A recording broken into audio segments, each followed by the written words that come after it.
The first thing I heard when I woke up was the sound of the ship groaning, not an alarm, not the clean digital ping of a damage alert, just a deep, hollow groan, like the hull itself was tired, like it had given up trying to sound brave. I was already sitting up before my eyes were fully open. My bunk in the press quarters was narrow, and the metal above my head was cold to the touch. The lights had gone to emergency red sometime in the last hour. I did not remember that happening. I must have slept through it, which said more about how exhausted I was than about how calm the situation had been. My name is Aaron Vasquez. I am a combat correspondent for the Allied Coalition Press Bureau, and I had been embedded on the cruiser Devara for 11 days. In those 11 days, the Devara had been in 3 engagements. She had won none of them. I pulled on my boots and pushed through the press quarters into the corridor. 2 crew members ran past me without looking at me. A third was pressed against the wall with a handheld repair kit, working on a panel that had been scorched open from the inside. She glanced up, saw my press badge, and looked away again. No one had time to be polite. No one had time for much of anything. The corridor smelled of burnt wire and recycled air. The ventilation system had been struggling since the second engagement, when a Vetkar energy lance had carved through 2 sections of the rear deck and melted a good portion of the atmospheric routing. We had breathable air, but it tasted like something had already used it. I made my way toward the forward observation deck, which was where I always went when I needed to understand what was happening. It was a small room, barely big enough for 6 people, with a wide curved viewport that looked out at the stars, or what remained of them. The Vetkar had a weapon that disrupted local space when it fired. It left the stars looking smeared, like someone had pressed their thumb against a photograph while the ink was still wet. Commander Hale was already there. He was the Devara's executive officer, a tall Orvathi male with pale blue skin and the kind of posture that only people who had never lost a war could manage.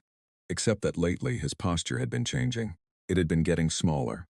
The straightness was leaving his spine, degree by degree, engagement by engagement. He did not acknowledge me when I stepped in. He was staring out at the fleet, or what remained of the fleet. 6 ships. 2 weeks ago there had been 14. The losses had not come all at once. They had come steadily, 1 or 2 at a time, the way a fire eats wood.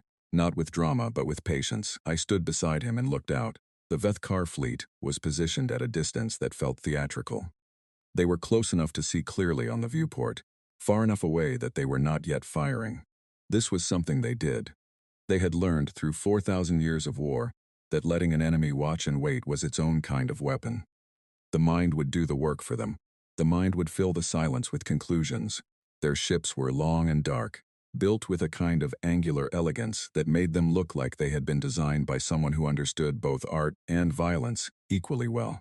They moved in slow formation, unhurried, because they had no reason to hurry. The Devara and her 5 companion ships were not going anywhere. We had no functioning jump drive. We had no reinforcements coming. We had nothing. I took out my recorder and held it loosely in my hand, though I was not recording anything yet. Old habit. It gave my hand something to do. Hale finally spoke. His standard coalition was precise, the way all Orvathi spoke it, each word placed with care. There were discussions this morning, he said, at the command level, among the senior officers of all 6 vessels. He paused. They are considering opening a channel to the Vetkar command group. I understood what that meant. It was not a phrase I had expected to hear from anyone in this fleet. Not yet. To negotiate? I asked. To request terms, he said. There was a very clear difference between those 2 things, and he knew it, and his voice carried the weight of knowing it. Requesting terms was not negotiating. Requesting terms meant acknowledging that the other side had already won, and that you were asking them politely to stop. I looked back out at the Vetkar fleet. 14 ships, sleek and patient. 4,000 years of military doctrine behind each one of them. They had absorbed 11 other species into their empire, some by force, some by the quiet terror of watching the ones who chose force and understanding what happened next. When? I asked. Within the hour, Hale said. I wrote that down, not because I thought anyone would read it soon, but because writing things down was what I did, and it was the only thing that still felt like something I controlled. I had been covering coalition military engagements for 6 years. I had seen defeats before. I had covered the fall of the Teresi defense line, which had been the largest single loss of ships in coalition history up to that point. I had seen species who had been proud and confident go quiet in the space of a few hours. I understood what it looked like when the calculations changed and a group of people collectively realized that the outcome they had been planning for was no longer available. This was that moment. It was hanging in the air of the observation deck like something physical.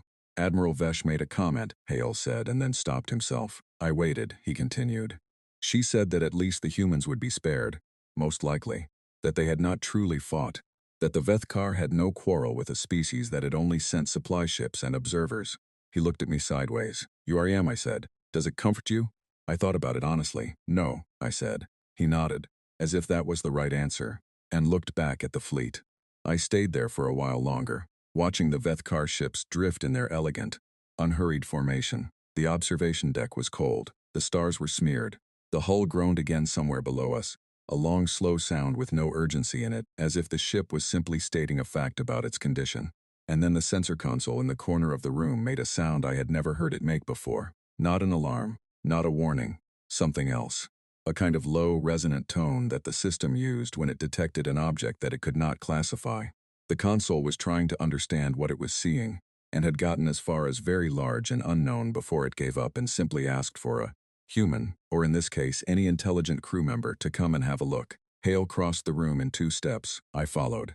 The screen showed a standard radar projection of the local system, our 6 ships, the 14 Vethkar vessels, and now, at the very edge of the display, a new shape. It had just arrived. It had dropped out of faster-than-light travel with a signature that the sensor library did not recognize, which was remarkable because the sensor library contained records of every known ship class in the galaxy. The shape was enormous. The size estimate the system had generated was flagged with a question mark, which meant even the computer thought it was making a mistake. 14 kilometers. Length, 14. Hale leaned over the console and manually extended the sensor range. The image sharpened slightly. The shape resolved. It was not elegant. It was not beautiful. It did not move with patience or art. It was a mass of dark metal and angles, built thick and heavy the way you would build something if you expected it to absorb punishment and keep moving. There were no smooth lines on it. Everything was flat, reinforced, layered.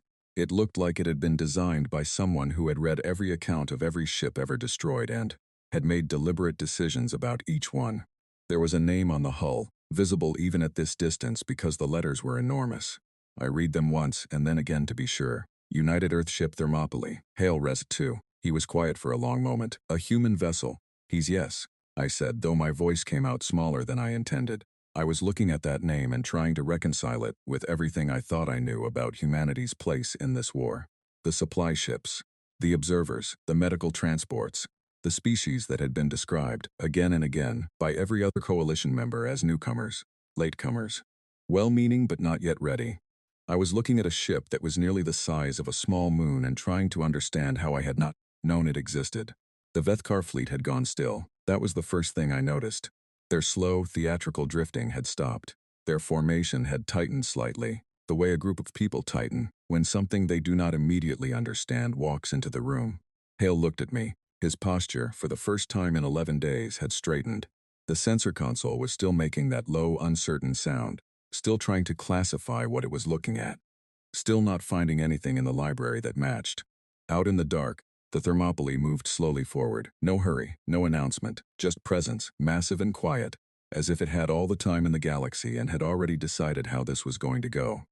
I raised my recorder and pressed record. I did not know what I was about to witness, but I knew it was going to matter. I knew it the way you know certain things, not from evidence, not from logic, but from the specific quality of the silence that falls before something changes everything. The Devara's hull groaned again beneath my feet. This time, somehow, it sounded different. The Vethkar commander hailed us first. That surprised nearly everyone on the Devara's bridge, where I had been given permission to stand in the corner and observe. In every previous engagement, the Vethkar had communicated only to announce what they were about to do. They did not ask questions. They did not make inquiries. They stated facts about the immediate future, and then those facts became the present. This was different. Their lead ship, a long dark vessel called the Sovereign Column in translated Vethkar, opened a channel across the full coalition frequency, which meant everyone in the system heard it, us and the Thermopylae both. The voice that came through was deep and unhurried, speaking in standard coalition with the faint harmonic undertone that meant it had been run through a translation filter from Vethkar Primary. Unidentified vessel, it said. Identify your origin, your class designation, and your commanding officer. You are entering an active engagement zone. There was a pause. On the Devara's bridge, nobody spoke. Commander Hale stood near the main display and I watched his face carefully. He was a person who had spent his entire career reading situations, and I could see him reading this one, trying to work out what the paused silence from the Thermopylae meant. Then the reply came, and it came in a voice that was quiet, not whispered, not soft in the way of uncertainty, quiet in the way of someone who did not feel the need to project anything. This is Captain Marinosi, commanding officer of the United Earth ship Thermopylae. Origin is Earth Sol System. Class designation is unregistered, because this class didn't exist until we built it. Another pause, shorter this time. We're here. We're late. We apologize for that. That was all she said. On the bridge, one of the Devara's navigation officers turned in her seat and looked at Commander Hale with an expression I could not quite name. It was not confusion exactly. It was more like the expression you get when something you expected to be complicated turns out to be simple, but the simplicity itself is the confusing part. Hale exhaled slowly through his nose. Put the Thermopylae on visual, he said. The main screen changed. There it was, rendered now in full detail through the Devara's enhanced optics. 14 kilometers of ship. Not one piece of it was decorative. Every external surface I could see served a function that was either structural or tactical. The armor plating was layered in overlapping sections, like scales, but each scale was easily 30 meters across and visibly thick. The main hull had no viewports along its length, because viewports were weak points, and whoever had designed this ship had clearly spent a great deal of time thinking about weak points and eliminating them. Along the upper ridgeline, I could count what appeared to be 18 separate weapons emplacements. They were not the elegant swept arrays that every other species used. They were blocky, practical. Several of them had physical covers over the barrels that had not yet been opened, which meant the ship was not yet at combat readiness, which meant it had arrived in a war zone without even fully arming itself, apparently confident that it had time. What is that along the spine? Asked the Devara's weapons officer, pointing at a raised structure running nearly the full length of the ship's dorsal surface. No one answered immediately. I had been doing background reading for my assignment, Human Military History, which had been given to all Coalition press units when Earth joined, and I had a guess, but I kept it to myself. A young signals officer pulled up a scan. Magnetic coils, she said, and her voice had a note in it that people get when numbers are larger than expected, running approximately 9 kilometers. The power draw when active would be. She trailed off. Checked the calculation again. Significant, she finished, which I suspected was a word chosen because the actual figure seemed wrong. The Veth Kar command channel was active again. This time the Sovereign Column's commander was not addressing the Thermopylae. He was speaking to his own fleet, but on an open channel which was itself unusual. The Veth Kar rarely made tactical errors, and broadcasting to your own fleet openly was either careless or deliberate. I suspected deliberate. He was speaking loudly enough for everyone to hear because he wanted everyone to hear. Initial classification suggests large mass transport or colony vessel. Weapons configuration is primitive. Kinetic-based rail system is an obsolete technology last used by spacefaring species in their early developmental period. No energy weapon arrays of note detected. Pause. Standard interdiction protocol. Disable and board. At the word primitive, the young signals officer on our bridge made a small sound, not quite a laugh. Something between disbelief and admiration. I understood why. The Veth Kar thought kinetic weapons were obsolete. And in a galaxy where energy shields had been the standard for 3,000 years, they were not wrong to think so. Every species in the Coalition used energy-based weaponry. Kinetic rounds, physical projectiles, were slow, basic, and easily deflected by any modern defense screen. The Veth Kar had not used a weapon of that type against an enemy in so long that their systems had likely never been designed with it in mind. Which was, I was beginning to understand, possibly the point. The Thermopylae still had not moved aggressively. It had been holding position since arrival, and watching it on screen felt a little like watching someone sit down at a table very calmly before a conversation that everyone else in the room knows is about to become difficult. Commander Hale turned to me. "You're human," he said again for the second time since this had started. He had said it the same way both times, not accusatory, not unkind, more like a person confirming a fact so they could understand its implications. "Did you know this ship existed?" "No," I said honestly. "Does it surprise you I thought about that?" "I'm not sure," I said. "Maybe it should surprise me less than it does." He turned back to the screen. Captain Osi's voice came through the fleet channel again, this time unprompted. She was not addressing the Veth Kar, she was addressing the Coalition ships. Her tone was conversational, almost casual, but the words were precise. Devera, this is Thermopylae. I'm aware of your status. We're going to need you and your group to pull back about 200 kilometers from current position. Give us some room to work. Can you manage that? Can you manage that? Not an order. A question, asked with the kind of ease that comes from already knowing the answer. Hale picked up the response channel. Thermopylae, this is Commander Hale of the Devara. We can manage that. But I want to advise you, the Vethkar force numbers 14 vessels. Their lead ship alone outmasses. I know their lead ship, OC said. The Sovereign Column, 3.2 kilometers. Primary energy lance forward array, 16 emplacements port and starboard. She took out the cruiser Vendal at the Second Battle of Harith Station 9 weeks ago. I've read the report. We're ready. Another silence on the Devara's bridge. The navigation officer had turned around in her seat again, facing forward now, but not doing anything. Just sitting, Commander Hale said. Understood, Thermopylae. We'll move. I watched the Thermopylae on the main screen as we began to pull back. As we did, the Vethkar fleet began their approach. It was the same formation they always used for interdiction. The lead ship centered, the flanking ships spreading out in a slow arc designed to prevent escape vectors, while the main vessel advanced. It was a formation that had been effective for centuries, against dozens of species, in hundreds of engagements. The Thermopylae did not move away from it. It moved toward it, not fast, not with any visible urgency. It simply began to advance on the Vethkar formation at a steady, deliberate pace, as if it was walking somewhere it had already planned to walk. The weapons emplacements I had counted along its hull were opening now, the physical covers retracting one by one with no drama, revealing barrels that were thicker and longer than they had looked from a distance. The Vethkar opened fire first. The energy lance discharge from the Sovereign Column was a familiar sight to anyone who had been in this war for any length of time.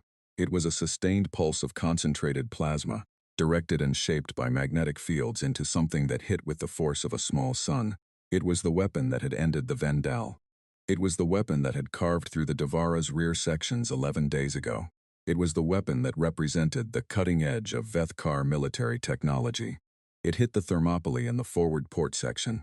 The Thermopylae shuddered. On our sensor screen, the impact registered as enormous. The energy discharge was exactly as powerful as it always was. The physics had not changed. But the Thermopylae was still there. It was still moving forward. The bridge of the Devara went completely silent. Not the silence of people who had nothing to say. The silence of people watching something they could not immediately explain. The Thermopylae's armor had not deflected the shot. It had no energy shield, or if it did, it had not deployed it. The energy lance had hit solid metal, and that metal had absorbed it. Not all of it. There was visible damage. A section of the layered plating had sheared away, bright sparks trailing off into space. But the ship beneath was intact. The structure was intact. The momentum was intact. OC's voice came through the channel one more time before the engagement became too loud for conversation. All stations, this is the captain. Kinetic array 1 through 4, target solution is locked. Fire when ready. The sound from the Thermopylae's spine began as a vibration. I could feel it through the Devara's hull even at 200 kilometers. A deep bass pulse that the sensors registered as a magnetic field event of considerable scale. And then the rounds left the barrel. You could see them, that was the thing. In a war fought with energy weapons, combat was a series of light-based events, flashes, beams, pulses. You saw the effect more than the weapon. But the Thermopylae's rounds were physical, solid slugs of dense metal moving at a fraction of the speed of light, and for just a moment, at just the right angle, the sensor screen rendered them as thin dark lines, crossing the space between the ship and its target. The first round struck the Sovereign Column amidships. The Vethkar ship's energy shield, which was calibrated to deflect and absorb energy-based impacts, registered the incoming object as a physical mass event and did what it was designed to do with physical mass events at low velocity. It attempted to deflect. The round was not at low velocity. It massed approximately 800 kilograms and was moving at 1% of the speed of light, and no shield system in the Vethkar arsenal had ever been specifically designed to stop something of that mass at that speed because no one in the known galaxy had ever tried to do that to them before. The Sovereign Column's shield failed locally at the impact point. The round went through the hull. The ship listed hard to its port side, drives disrupted, secondary explosions visible along its lower sections. On our bridge, someone said something in Orvathi that I didn't understand. The tone needed no translation. The Thermopylae was already rotating slightly, bringing a second set of emplacements to bear on the flanking Vethkar ships. It was still moving forward. It had been hit 3 more times since the first impact. The other Vethkar ships had opened fire as well, and each hit had carved away more of its outer armor. But the outer armor was exactly that, outer. It was not the ship. It was the part of the ship that was designed to not be the ship for as long as possible. I had heard that phrase somewhere in my reading of human military history. A soldier from a very old war, speaking about a vehicle that had been designed along similar principles. It takes the hit so the crew doesn't. It's simple, it's old. But simple and old can still work if everyone else has forgotten to plan for it. I pressed record and started speaking into my recorder, describing what I was seeing, knowing that the words were nowhere near adequate, knowing I would have to find better ones later. Across the system, in their elegant and ancient formation, the 14 ships of the Vethkar fleet began, for the first time in this war, to dust their positions in response to something they had not anticipated. And the Thermopylae moved forward, unbeautiful and unstoppable, doing the one thing no one in the galaxy had expected from humanity. The round that hit the Sovereign Column's drive section was the fourth fired from Thermopylae's spine array, and it was the one that ended the Vethkar flagship's ability to maneuver. I watched it on the Devara's sensor screen, a thin dark line crossing the distance between ships, and then the Sovereign Column's drive signature flickered and dropped to nearly nothing. She was still there. She was not gone.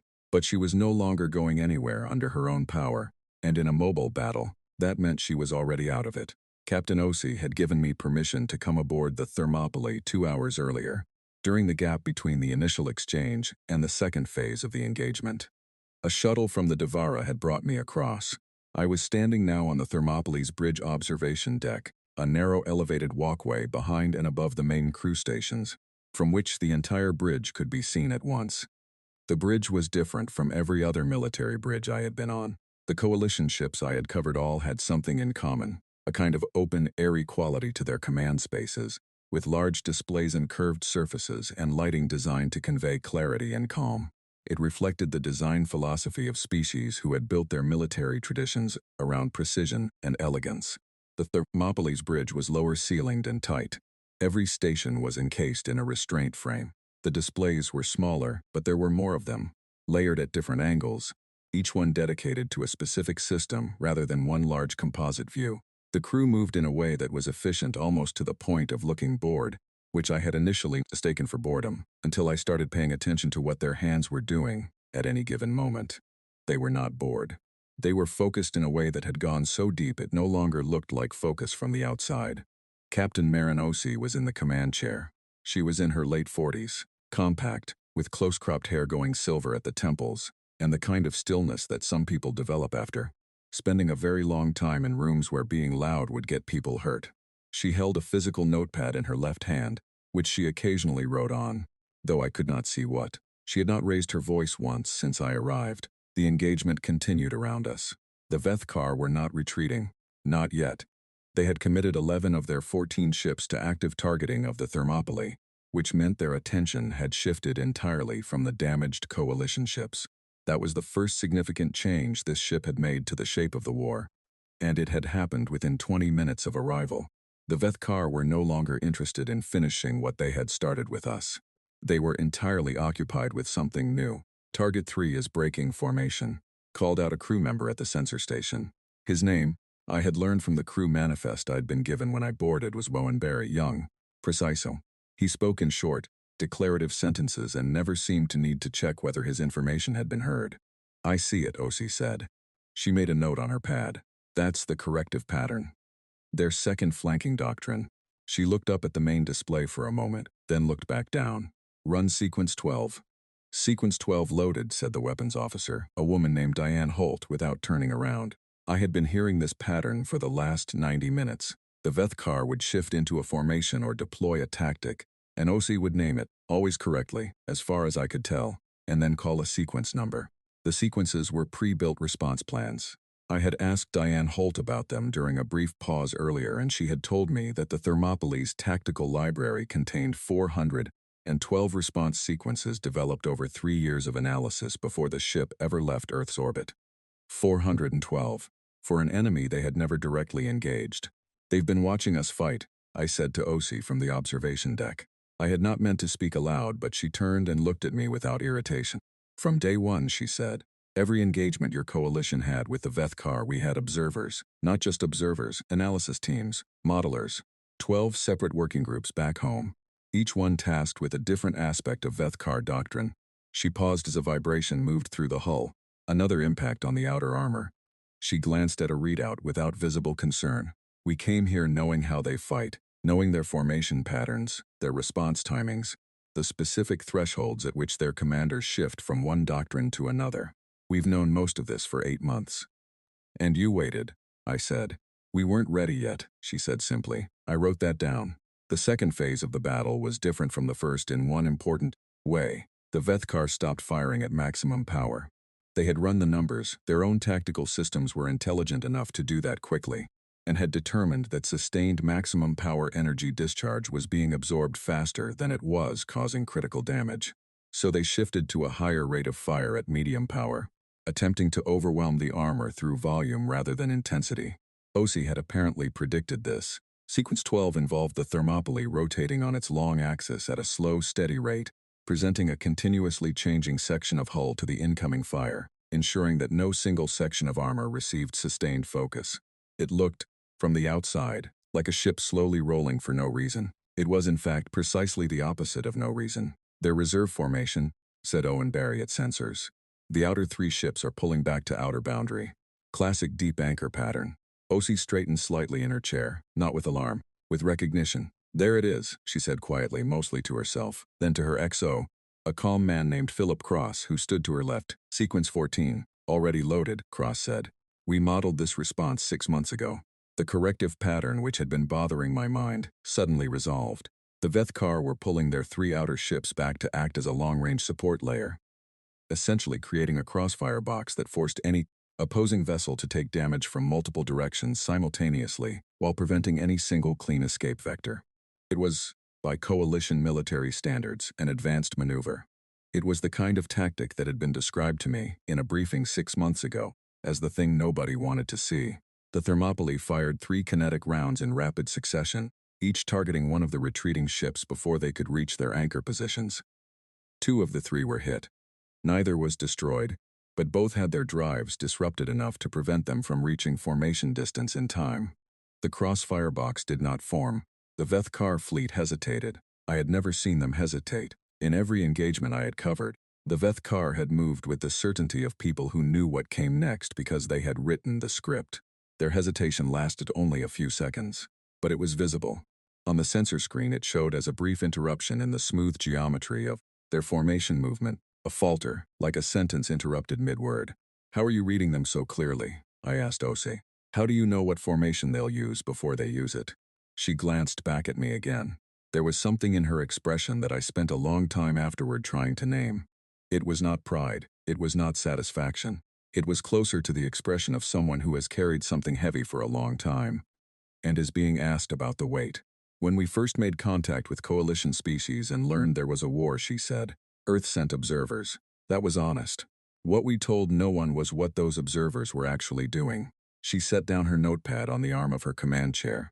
Every Vethkar maneuver they witnessed was documented. Every formation, every tactical shift, every response to every different coalition weapon type. We fed it all to modeling teams back home. We ran simulations. Tens of thousands of simulations. We identified every repeating pattern in their doctrine. She picked up the pad again. The Vethkar have been fighting wars for 4,000 years.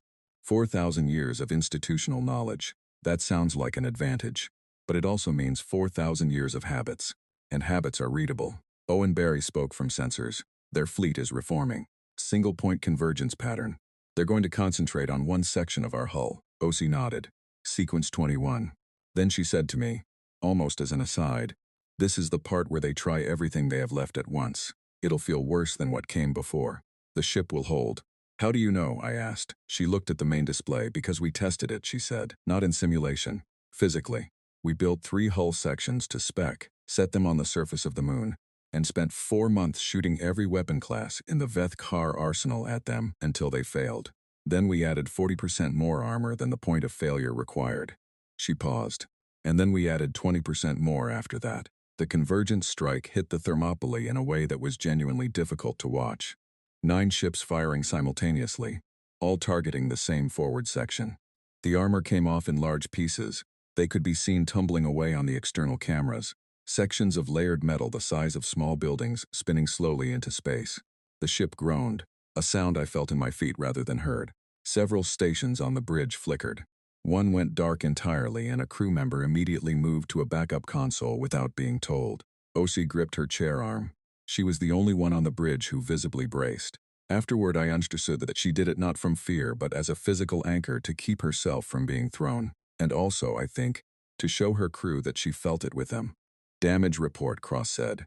Outer armor layers 4 through 8 compromised on forward port section, replied the damage control station. Inner layers 5 through 7 partially compromised. Hull integrity holding. All primary systems nominal. Weapons array 1 is offline. Switching to array 2. Switching to array 2. Weapons array 1 was gone, and they were switching to array 2, which meant there was an array 2. Which meant the ship had been built with this exact scenario, losing a full weapons array under fire, as a planning assumption rather than an emergency. I stopped writing and just watched. The Thermopylae's kinetic spine fired again, this time not at capital ships. Osi had shifted targets.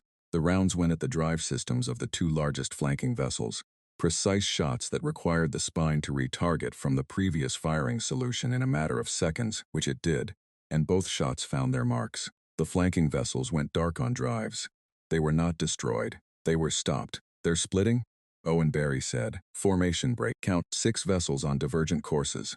Let them go, Osi said. Philip Cross turned to look at her. Let them go? We've done what we came to do, she said. She was already writing on her pad again. The Sovereign column is disabled. 2 flanking vessels are dead in space.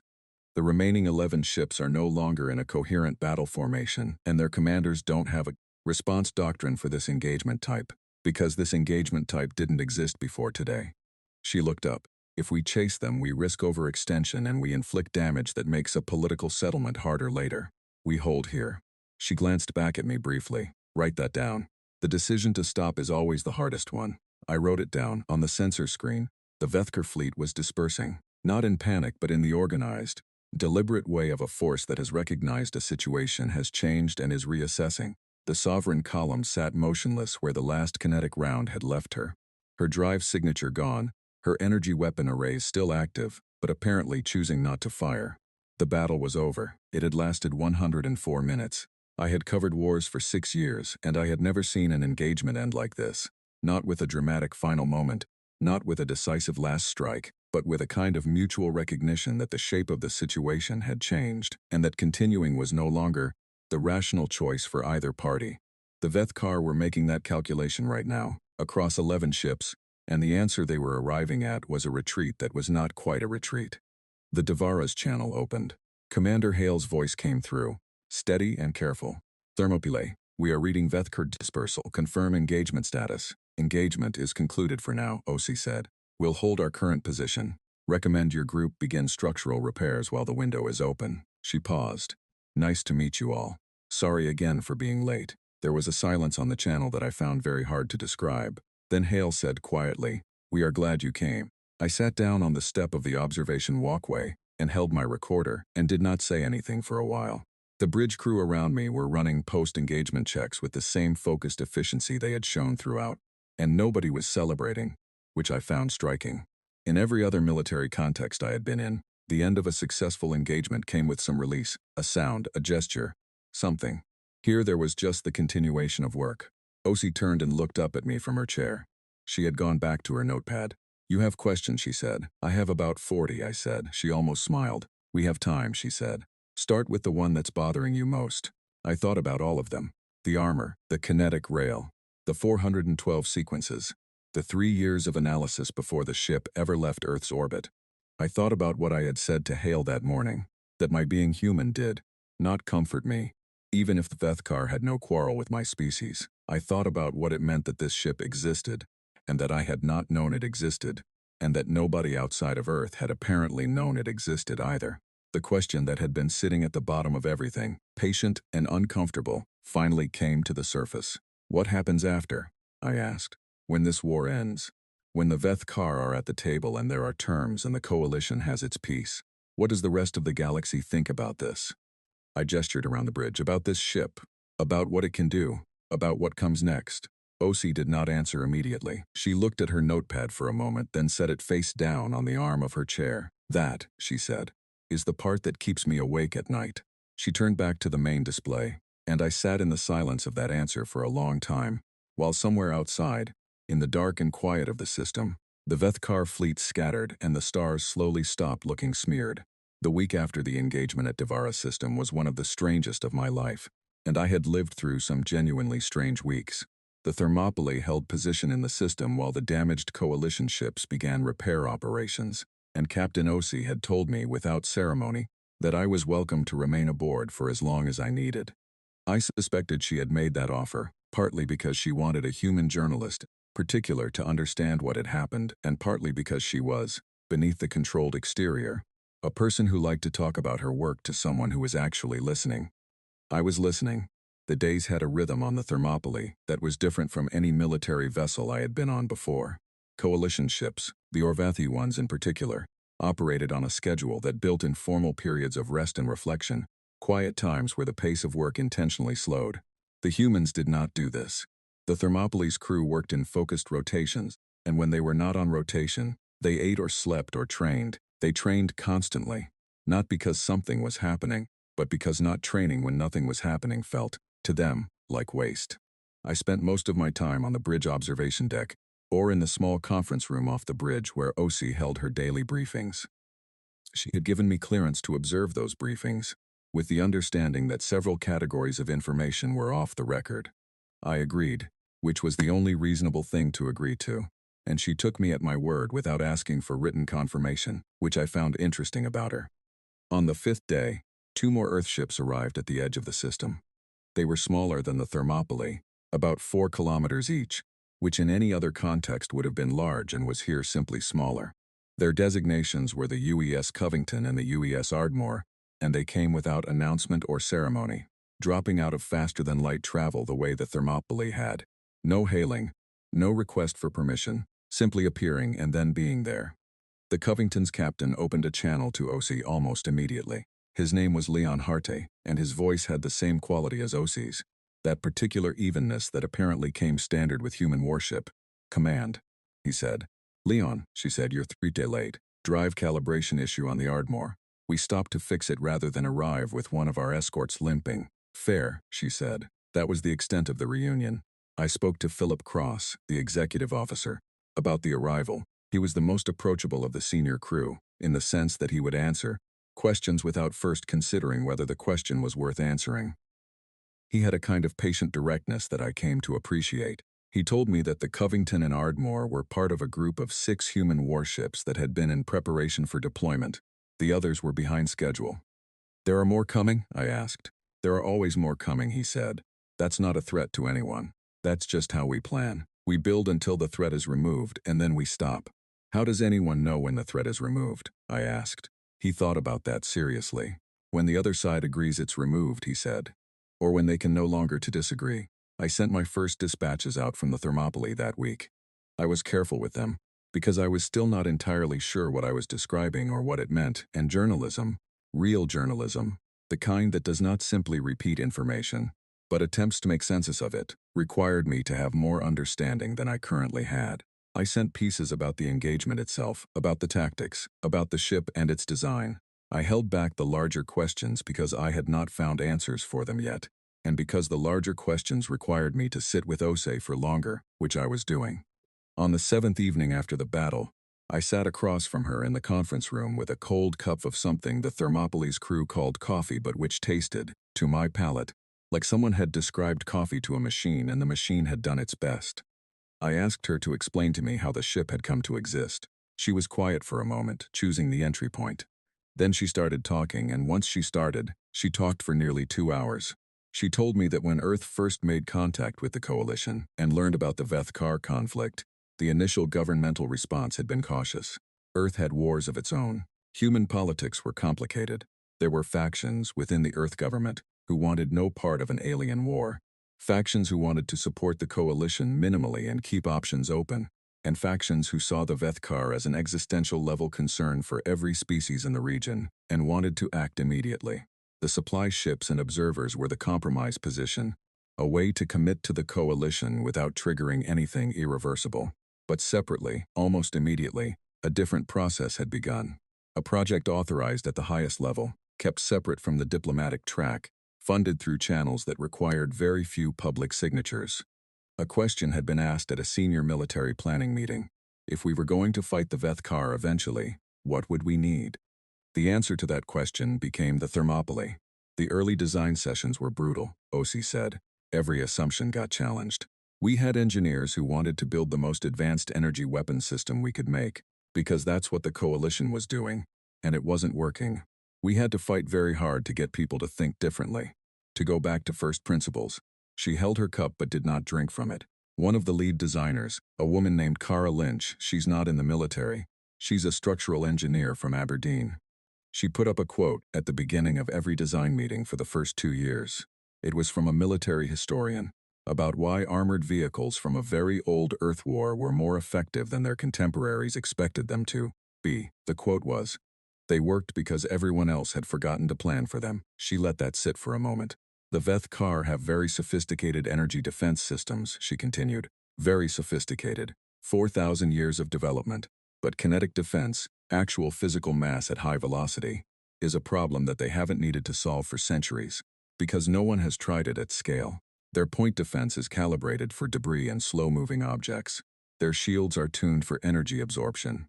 We looked at that gap, and we built a 9-kilometer railgun down the spine of a 14-kilometer ship." A pause. "It's not clever. It's not elegant. It is in the most literal sense extremely old technology." She looked at me steadily. "Sometimes old technology, applied to a problem that is forgotten about it, is the most advanced thing in the room." I thought about the Veth-Kar commander dismissing the kinetic rail as primitive. "They laughed," I said. "I know," she said. "We expected that." I asked her about the armor. She explained the layered ablative design in terms I could follow, which involved the outer layers being deliberately sacrificial, designed to absorb and dissipate energy impacts by literally breaking away, carrying the energy of the impact with them in fragments. The inner layers were progressively harder and denser. The innermost hull was a material that existed nowhere in coalition technology, developed over 12 years of Earth-specific research, capable of absorbing the remainder of an energy impact that had already been mostly spent on the outer layers. "How many times can it take a full-power Veth-Kar lance strike?" I asked. "Outer armor is rated for approximately 30 sustained strikes before inner layer exposure," she said. "We took 9 in the engagement. We have a significant outer armor repair ahead of us, but the crew is fine, the systems are fine, the ship is fine." I wrote all of this down. Then I put my pen down on the table and looked at her and asked the thing I had been building toward. "You said in the engagement that you modeled the Veth-Kar reserve formation 6 months ago," I said. "That you had 412 response sequences loaded. That your analysis teams back home had been studying their doctrine for years." I paused. "You know their patterns better than anyone in the coalition, maybe better than anyone who has ever fought them." Another pause. "What do they do next?" OC was quiet. Outside the conference room, the soft background sounds of the ship continued. Ventilation, power systems, the faint creak of metal adjusting to temperature gradients. She looked at the table for a moment, then looked at me. "They send more ships," she said. "A larger force, possibly their full war fleet. They need to resolve this because the engagement here went outside their expected outcome. Range, and a Veth-Kar force that cannot resolve an anomalous situation is a political problem for their military leadership at home." She picked up her cup. "They will want to correct the record, to make this outcome look like an outlier rather than a pattern. And when they come with their full fleet, we will have more ships here than we have now," she said. "The others are coming. 2 more within 3 weeks, another 3 within 6. She set the cup down. "The Veth-Kar full war fleet has never faced a prepared human warship formation. Their doctrine is not calibrated for this. We have modeled the engagement scenarios." She paused. "The projections are not comfortable reading for them." "You sound certain," I said. "I'm certain about the outcomes we've planned for," she said carefully. "I'm less certain about the things we haven't thought of yet. Those are what worry me." She looked at me directly. "Every plan has gaps. What keeps a good commander humble is knowing that the enemy is also trying to find your gaps, even when they don't know that's what they're doing." I nodded. "And the other thing," I said, "the thing you said kept you awake." She knew what I meant. "The aftermath," she said. "The coalition." I said. "They're watching all of this. Every species in the Alliance has seen the Thermopylae, has seen what it can do. has seen that 2 more Earth ships arrived this week and that more are coming. I kept my voice neutral, because I was trying to ask a question rather than make an accusation. What do they think? Osi stood up slowly and walked to the narrow viewport on the far wall of the conference room. It looked out at the dark, at the stars, at the distant shape of the Devara still undergoing repairs. She was quiet for a long time. When we built this ship, she said, we knew we were building something that would change how every species in this region thought about Earth. Not just the Vethaker, everyone. She looked at the stars. We debated that, for a long time, whether we had the right to make that choice for the whole species, whether the political consequences were worth the military necessity. Her voice was even, but there was something underneath it, something I had not heard from her before, which was the weight of a decision that could not be undone. We decided the threat was real enough and the coalition's losses were serious enough that we had to act, that we couldn't keep sending medical ships while allies were being destroyed. A pause. And we also accepted that by acting, we were telling the galaxy something about ourselves that we could not take back. I looked at the back of her head, and I thought about what Commander Hale had said when we were watching the Thermopylae's first volley disable the sovereign column. He had said it in Orvathi and I had understood it from context as much as translation. Something close to, they have been holding this the whole time. They're afraid of you, I said quietly. Not as a criticism, as an observation. Osi turned from the viewport. They're right to have concerns, she said. Any rational species with a long memory should have concerns. She crossed back to the table and picked up her notepad. The thing we have to prove, over years, not days, is that concern is not the same thing as threat, that capability without aggression is a stable state, that what we built was a shield, not a sword, even if it's hard to tell the difference from the outside. She looked at the notepad. I know that's a harder argument to make than a military one. I know it doesn't fit on a sensor screen. But it's the argument that matters. After the Vethkar and I are both gone, long after this war is a history entry, what did humanity do with the advantage it had? And did it use it the way it said it would? I held my recorder in my hand. I had stopped pressing the record button some time ago, and then I had started again, and I was not entirely sure when the transition had happened. I hoped I had caught all of it. One more question, I said, for the record. She nodded. Were you afraid during the engagement, when the convergent strike hit and the outer armor sections came off? She looked at me for a moment.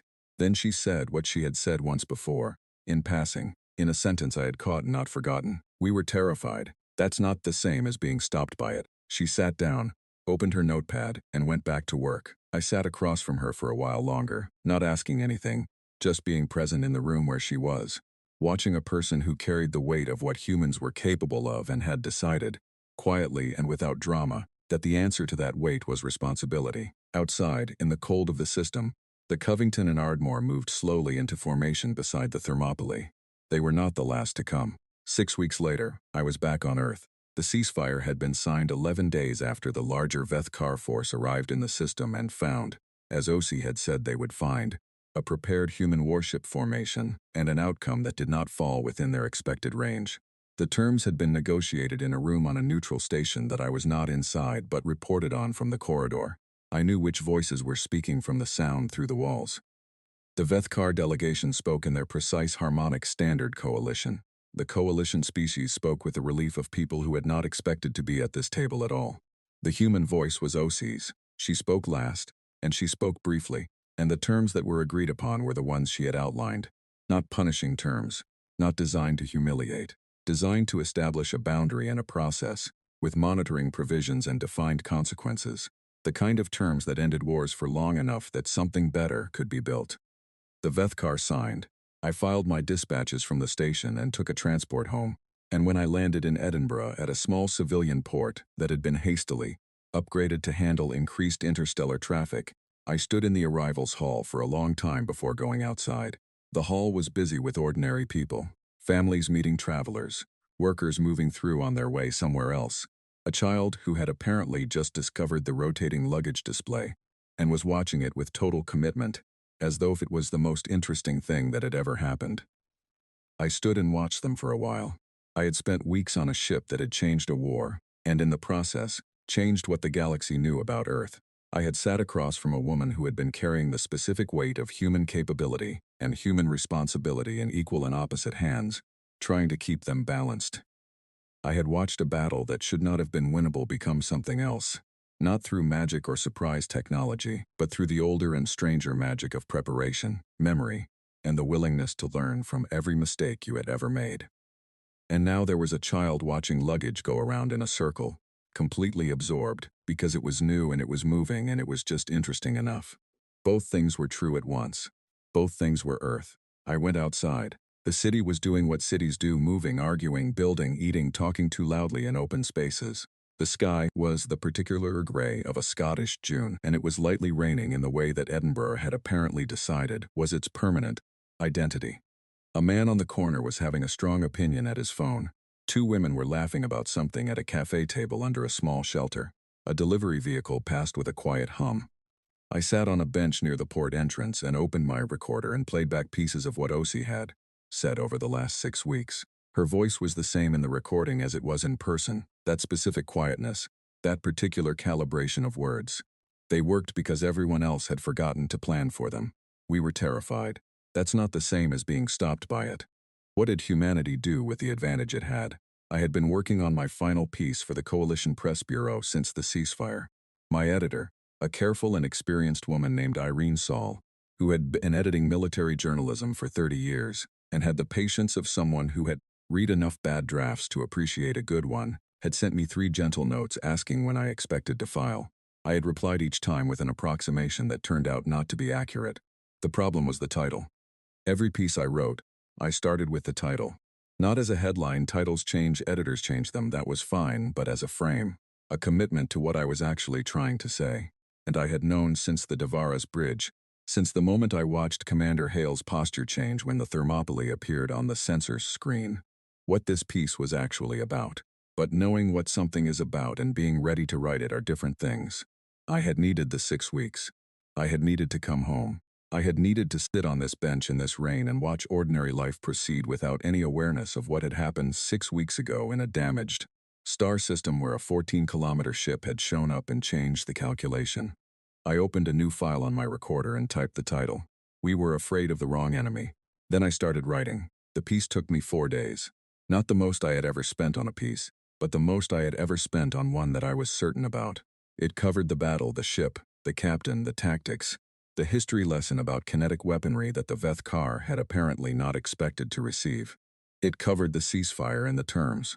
But what it was about, what the title pointed at, was the thing that had been in the room every day since the Thermopylae arrived, the thing that no sensor screen showed and no battle report captured.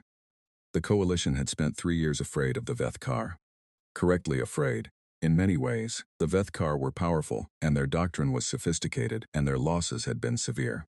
But in that fear, in that 3 years of watching an enemy they did not know how to stop, every species in the Coalition had been looking in the same direction, at the threat in front of them, and behind them, quietly, with no announcement and no request for attention, another presence had been preparing, not maliciously, not aggressively, with the focused, methodical thoroughness of a species that had spent 2,000 years fighting each other and had, in the process, developed a relationship with war that no one who had only ever fought others could quite match, a species that read its defeats as carefully as its victories, that planned for being hit before planning how to hit back, that designed ships around the question what happens when this fails rather than assuming success.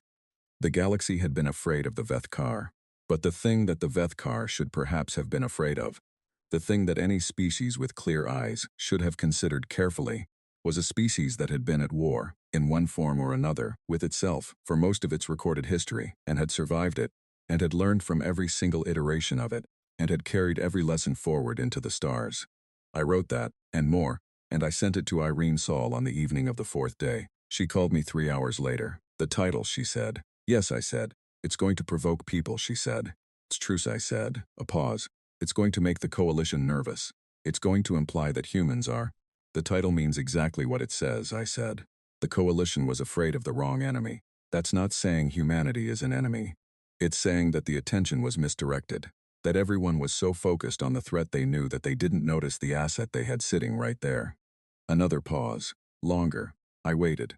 Is it saying something else too, she asked. I was quiet for a moment. Maybe, I said. It's also saying that capability and intent are different things, and that the next challenge, after the war, is making sure everyone remembers that. Irene was quiet for a moment. Then, I'm running it. The piece went out on a Tuesday morning Edinburgh time and was translated into 41 galactic languages within a week. I knew about the translations because OC sent me a message, not through any official channel, through a personal message account, brief and without preamble, that read, 41 languages, not bad. Fleet Admiral Vesh of the Orvathi has requested a response piece. Several coalition councils are asking pointed questions about Earth military, expansion timelines. There's a petition in the Teresi Parliament calling for an interstellar treaty on warship development caps. A pause in the text as if she had stopped to think about the next line. It's the beginning of the conversation we need to have. Not easy, but necessary. Good piece. I read it twice. 3 days later, 2 news services ran follow-up pieces quoting coalition officials who were, in careful diplomatic language, expressing concern about the speed of human military development. The concern was not hostility. It was the specific, measured unease of species who had been rescued by something they did not fully understand, and who were now trying to work out what to do with that feeling. I had a conversation with an Orvathi diplomat, off the record, who said to me, plainly, we are grateful, genuinely and entirely grateful, and we are also thinking about what comes next, and we would be dishonest if we said those thoughts were entirely comfortable. I told him I thought the discomfort was appropriate, and that discomfort was not the same as danger, and that the alternative, the coalition losing, the war, the Vethkar setting the terms of everything that followed, was the comparison that context required. He agreed with all of this. He was still not entirely comfortable. I wrote that exchange up for a second piece and sent it to Irene, who ran it with a note in the editor's introduction that called it an important perspective on the complexity of victory. It was, I thought, exactly right. Ozzy came back to Earth in the 5th week after the ceasefire. The Thermopylae was in deep orbit over the moon for structural repairs that could not be done in the field. The outer armor damage from the convergence strike was more extensive than it had looked from a distance, and replacing 14 kilometers of layered ablative plate was not something any current repair station in coalition space was equipped for.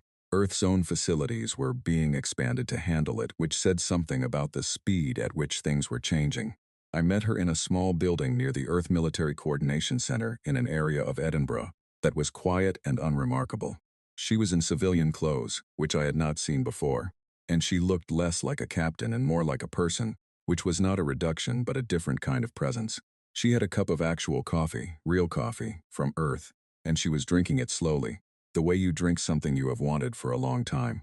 We talked for 2 hours. I did not record it. She had asked me not to, and I agreed. And what we talked about was not for a piece but for understanding. And there is a kind of journalism that is made better by the conversations that never appear in print, the ones that fill in the shape of the knowledge you cannot show. What I understood afterward was this. OC was not afraid of the Vethkar. She had never been afraid of the Vethkar, not because they were not dangerous, but because she had studied them for 3 years at close range and understood them, and understood things, however threatening, are manageable in a way that mysterious things are not. What she was afraid of, what she had always been afraid of, was the gap between what humanity was capable of and what humanity would choose to do with that capability. The gap between the Thermopylae and the child watching the luggage carousel. Both were real. Both needed to be true at the same time. Culpability is a fact, she said to me near the end of our conversation. What you do with it is a choice. And choices can be argued for and defended and revised. Facts just are. She drank the last of her coffee. I am much more comfortable with facts than with choices. But the choices are the ones that matter. I walked home from that meeting through the Edinburgh drizzle, thinking about facts and choices, and the specific weight of being the species that showed up with a 14-kilometer warship and won a war that no one else could win, and then had to figure out, in the space of a ceasefire agreement, how to be trustworthy neighbors in a galaxy that was still working out how to feel about you. The subsequent weeks brought meetings, many meetings, between Earth and coalition councils, between human military leadership and Orvathi and Teresi and the other 4 coalition species. The core concern, expressed in different ways by different delegations, was always the same. Earth was developing a warship fleet. How large would it get? What were the limits? Who decided? The answers Earth gave were honest and careful and insufficient to make anyone completely comfortable, which OC had predicted and which was, in its own way, the right outcome. Comfortable too quickly meant not truly understood. The discomfort was the process of genuine understanding, working its way through slow and serious and necessary. The Thermopylae's repairs were completed 8 weeks after the ceasefire. She returned to orbital patrol position. The Covington and Ardmore remained in the outer system. 3 more Earth ships had completed construction and been named and launched. The Vethkar, for their part, observed the ceasefire terms. Their communications were formal and precise. They were, as Osi had said, a species that had been fighting wars for 4,000 years. And species that do that for that long understand something about the rhythms of conflict and settlement that shorter-lived traditions sometimes miss. They knew what had happened. They had filed their analysis. They had adjusted their threat assessment for humanity upward by a significant margin. They had made no further aggressive moves, whether that was respect or reappraisal, or simply the long patience of a species that thought in centuries rather than years. No one in the coalition could say with certainty. I filed my final piece from the Edinburgh posting on a Saturday morning with weak sunshine coming through the window of my apartment for the first time in 2 weeks. The piece was about the meetings, about the discomfort, about the coalition working through the experience of being saved and what that experience required of both the saved and the saving party. It was the least dramatic thing I had written since the war. It had no kinetic rounds and no convergent strikes and no sensor readings that made engineers go quiet. It was about people in rooms talking carefully about things that mattered, which is a harder story to tell and a less exciting one, but is in many ways the story that determines whether the exciting stories were worth anything. Irene ran it on the front page. I got a message that afternoon from Philip Cross, the Thermopylae executive officer, who I had stayed in occasional contact with since leaving the ship. The message was short, which was consistent with his character. It said, "Read the new piece. The discomfort is the process of genuine understanding." The captain had it printed and put on the wall of the conference room. Thought you should know.